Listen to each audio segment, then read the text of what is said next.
सकता है। अंशु, मैं आपसे जानना चाहता हूं, आपकी पार्टी ने ससम्मान क्यों अस्वीकार किया निमंत्रण पत्र को अयोध्या में जाने के लिए? क्यों, कारण क्या है?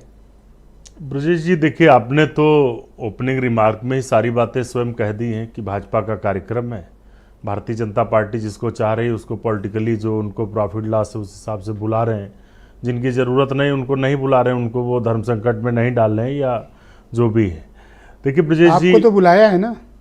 हमारे नेता जा भी रहे हैं, हमारे प्रभारी महासचिव जी ने 22 बाइट में भी इस बात 22 को तारीख कहा। को। अब 22 को जाएंगे कि 15 को जाएंगे, ये तो हमारी आस्था पर है, और हमारी आस्था या आपकी आस्था पर किसी को भी सवाल खड़ा करने की इजाज़त भारत का संविधान नहीं देता है, ना तो सनातन धर्म देता है।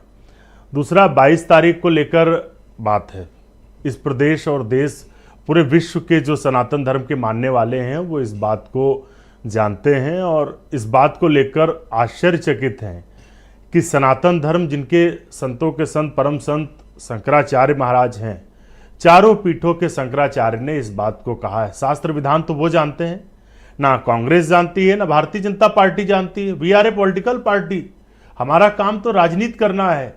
हम जनता के मुद्दों पर राजनीति करते हैं। हमारा चाहे जितना नुकसान हो, लेकिन हम लगातार लोगों के, युवाओं की बेरोजगारी की बात कर रहे हैं, किसानों की बात कर रहे हैं।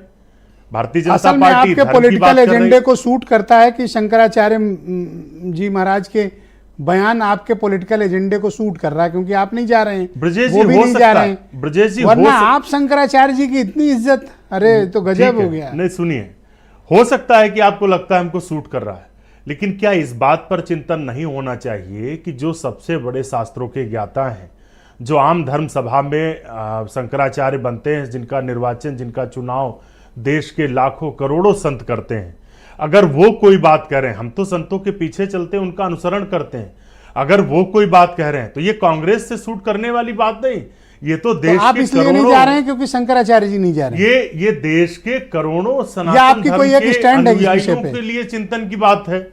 दूसरा, इस देश में ये मंदिर में प्राण प्रतिष्ठा कौन करेगा? शंकराचार्य करेंगे, ऋषि मुनि करेंगे, या एक राजनैतिक दल के निर्वाचित देश के प्रधानमंत्री करेंगे? ये भी दर्शक जानना चाहते हैं।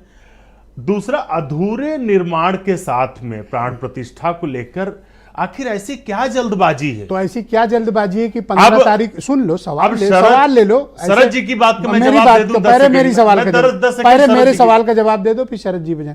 तो ऐसी क्या जल्दी पड़ी है कि 15 तारीख को पूरी यूपी कांग्रेस अधूरे मंदिर में दर्शन करने जा रही है? ब्रजेश जी, अच्छा है, कम से कम बीजेपी से आप सवाल नहीं करें, हमसे करें, हम उसका जवाब भी दें। मैंने उनसे जो पूछना था पूछा, आप देखिए, अपना जवाब। शरद जी इस बात को कह रहे हैं कि मेरे सवाल का जवाब दो। हाँ, मैं आपके सवाल का, दोनों एक ही सवाल है, एक ही जवाब है।